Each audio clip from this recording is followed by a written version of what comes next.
Today we're focusing on the seeded plants, the group of plants that dominates nearly all terrestrial ecosystems.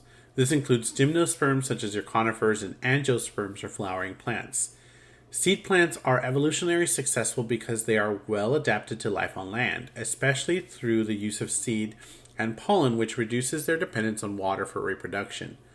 Throughout this lecture, we will explore how seed plants evolved, how they reproduce, and why they are important ecologically and to human society. By the end, you should be able to understand the key differences among major seed plant groups and recognize how their structures and life cycles contributes to their success on Earth. Seed plants are defined by their ability to produce seeds, which are structures that contain the developing embryo along with the stored nutrients and protective outer coat. This simple innovation made an enormous difference because seed plants are vascular and can grow tall and transport water and nutrients efficiently, allowing them to dominate land ecosystems. As primary producers, they capture solar energy and convert it into chemical energy that fuels food webs. Humans really rely heavily on seed plants for agriculture, construction, textiles, and medicine. Their dominance comes from the key adaptations, especially seeds and pollen, which allow reproduction without standing water. This gave seed plants a major advantage over earlier plants groups that explains why they are also the widespread today. Seed plants, also called spermatophytes, represents the most evolutionary successful lineage of plants. The major reason for this success is they no longer require water fertilization. The dominant life stage is the diploid sporophyte, which is the large plants we recognize. Seed plants are heterosporous, meaning they produce two different types of spores. Microspores, which gives rise to pollen and the male gametophyte, while megaspores develop into the ovules containing the female gametophyte. An important evolutionary step occurred when the progymnosperms, which showed traits linking seeded plants to gymnosperms and angiosperms. Pollen protects sperm from drying out, and seed plants protect and nourish the embryo, giving the seed plants a huge advantage on land. Plants did not appear in modern form right away. The earliest land plants evolved roughly 500 million years ago and were small and closely tied to moist environments. A major evolutionary shift occurred when the seed plants appeared roughly 350 million years ago. Seeds allowed plants to protect the embryo and survive dry or harsh conditions.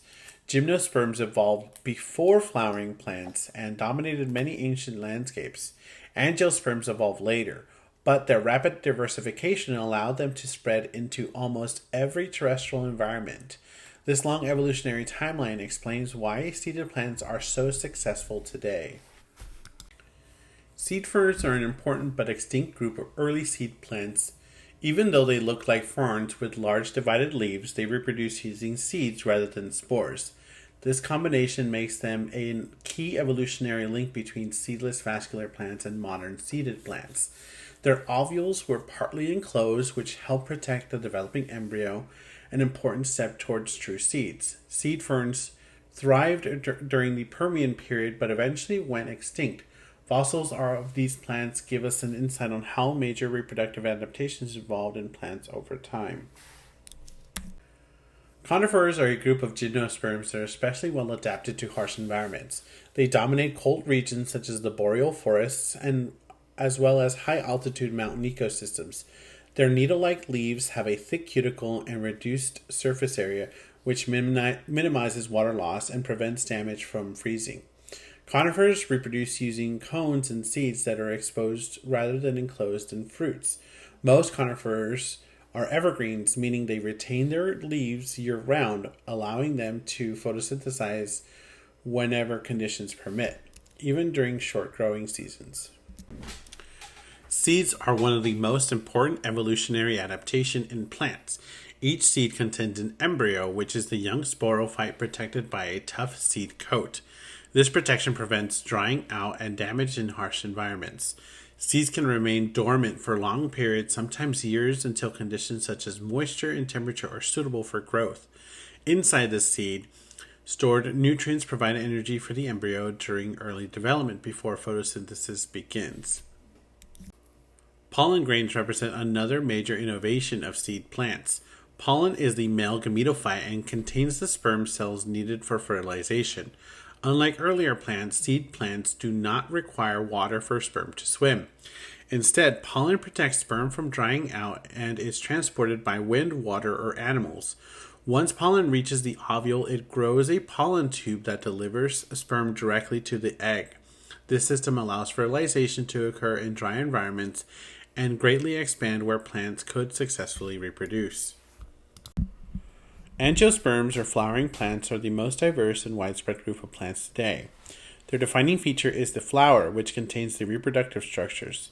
After fertilization, the ovary develops into a fruit that encloses and protects the seed. This is a major distinction from gymnosperms, whose seeds are exposed. Many angiosperms have evolved close relationships with pollinators such as insects, birds, or mammals, increasing reproductive success. Angiosperms did not replace gymnosperms immediately, but evolved alongside them as sister clades. Their key innovation is the flower, which houses reproductive structures and allows fertilization and the embryo development to occur in a protected environment. Many angiosperms developed mutualistic relationships with pollinators, where animals gain food while plants gain efficient pollen transfer. This dramatically increased reproductive success and diversification. As a result, angiosperms became the most diverse group of plants on Earth, second only to insects in overall diversity.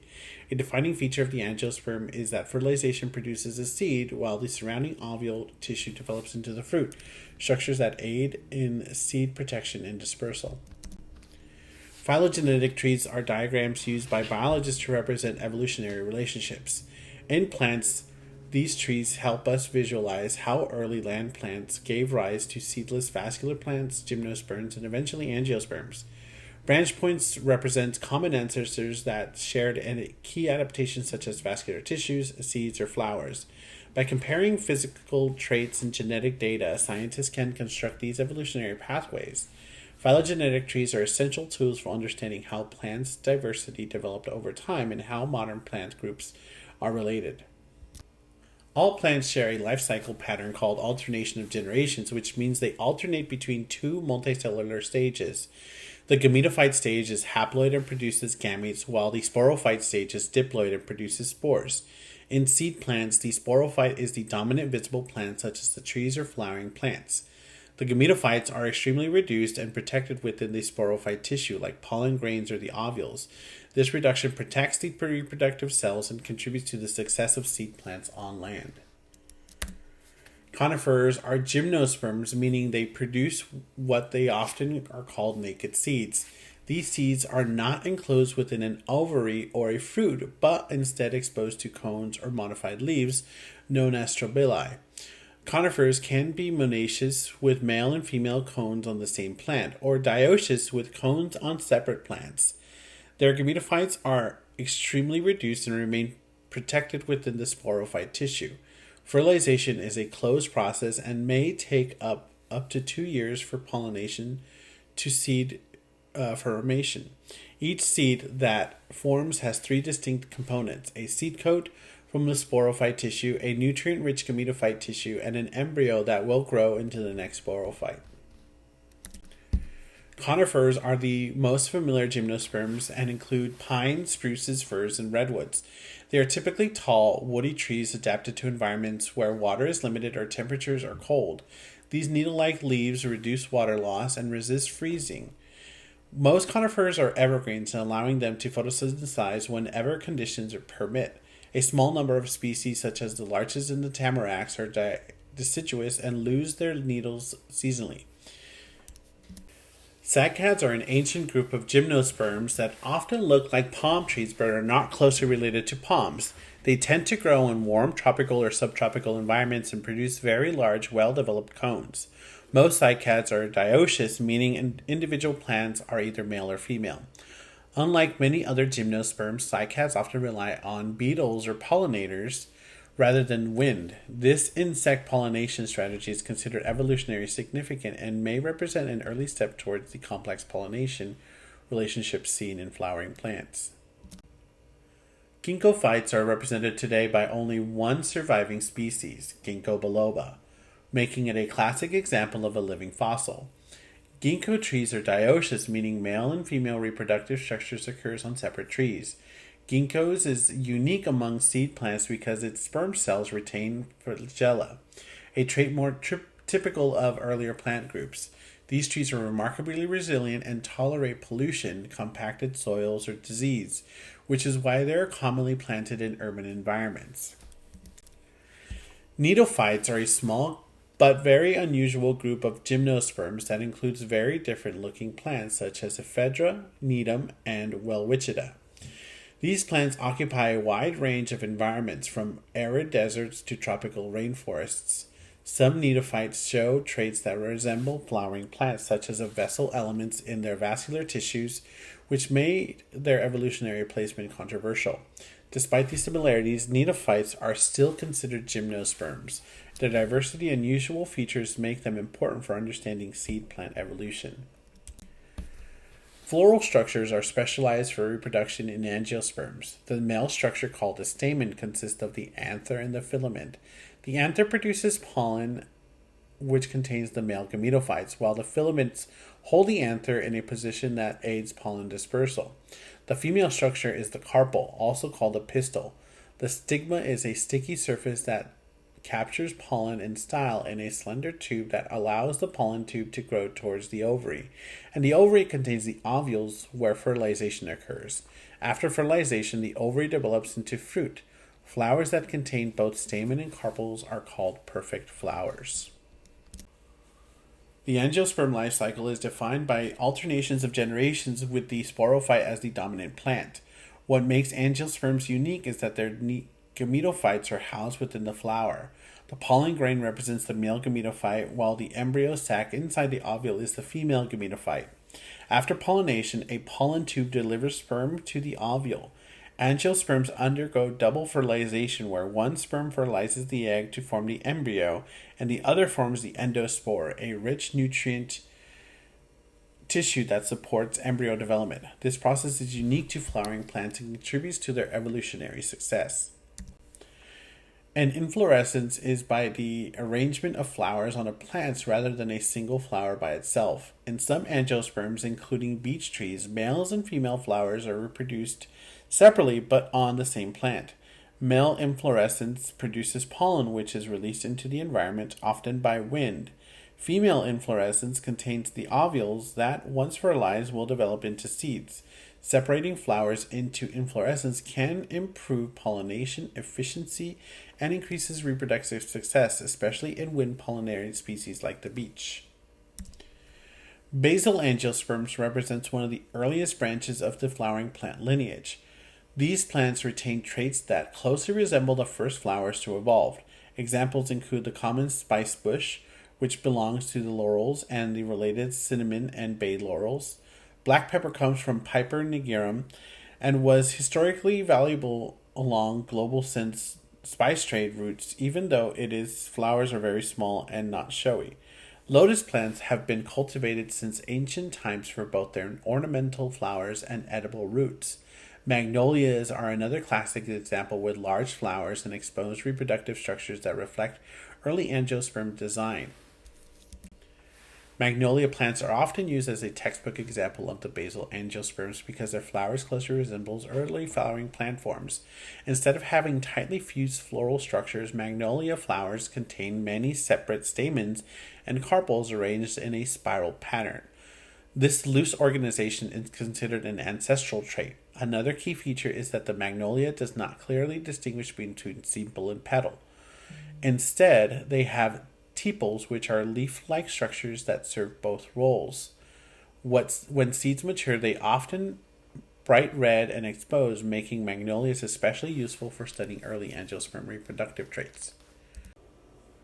Most of the plants humans rely on for food are considered flowering plants, and many of these fall into two major groups, monocots and eudicots. Common monocots includes rice, wheats, and bananas. These plants have a single cotyledon, parallel veins in their leaves, and floral parts arranged in threes. Eudicots includes crops such as cabbage, beans, and peaches. They typically have two cotyledons, branched leaf veins, and flowering plants in fours or fives. Recognizing these traits helps biologists classify plants and understand their evolutionary relationships. Monocots and eudicots differ in several consistent structural traits that make them easy to distinguish. Monocots have a single cotyledon, parallel leaf veins, and scattered vascular tissue at the stem, while eudicots have two cotyledons, branched veins, and vascular tissue arranged in a ring. Their root systems also differ. Monocots form fibrous networks of adventitious roots, whereas eudicots typically develop a central taproot with many lateral branches. Pollen structures is a key difference, with monocots producing monosulcate pollen and eudicots producing trisulcate pollen. Floral structures follows the same patterns, with monocots showing parts in their 3s and eudicots in 4s or 5s. Plants cannot move away from predators, so they rely on wide ranges of defenses. Physical defenses such as spines and thorns makes plants difficult or painful to eat. It is important to note that spines and thorns come from different plant structures, even though they serve similar function. In addition to physical defenses, many plants produce chemical compounds that taste bad, disrupt digestion, or are toxic to herbivores. These defenses reduces damages to leaves and reproductive structures, increasing the plant's chances of surviving long enough to reproduce. Pollinators play a critical role in the reproduction of many flowering plants. As animals such as bees, butterflies, birds, or bats move from flower to flower collecting nectar or pollen, they unintentionally transfer pollen between the plants. This increases the likelihood that the pollen reaches the correct species and improves fertilization efficiency. Many angiosperms have evolved specialized relationships with specific pollinators, including flower shapes, colors, and scents that attract certain animals. These mutualistic relationships benefits both the plant, which archives reproduction, and the pollinators, which gain a reliable structure. Humans depend on plants in many different and interconnected ways. Plants provided essential foods, including cacao beans, which were first used by Mesoamerican civilizations and later introduced to Europe, eventually becoming chocolate when combined with sugar.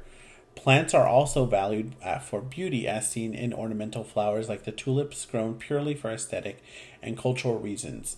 Many important medicines originate from plants, such as quinine from cinchona trees, which has been used to treat malaria, reduces fever, and relieves pain. In addition, plants supply raw materials like wood, which is used like furniture, buildings, and even musical instruments such as the violin. Many important medications come directly from plant compounds. Atropine from deadly nightshade is commonly used to dilate pupils during eye exams. Digitalis from the foxglove helps regulate heart function and treats certain heart conditions. Steroid compounds, originally derived from yams, are used to produce hormone-based medications such as birth control and cortisone.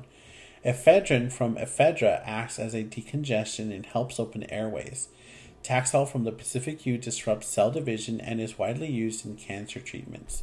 Opioids from the opium poppy provides powerful pain relief, while quinine from the cinchona trees treats malaria and reduces fever.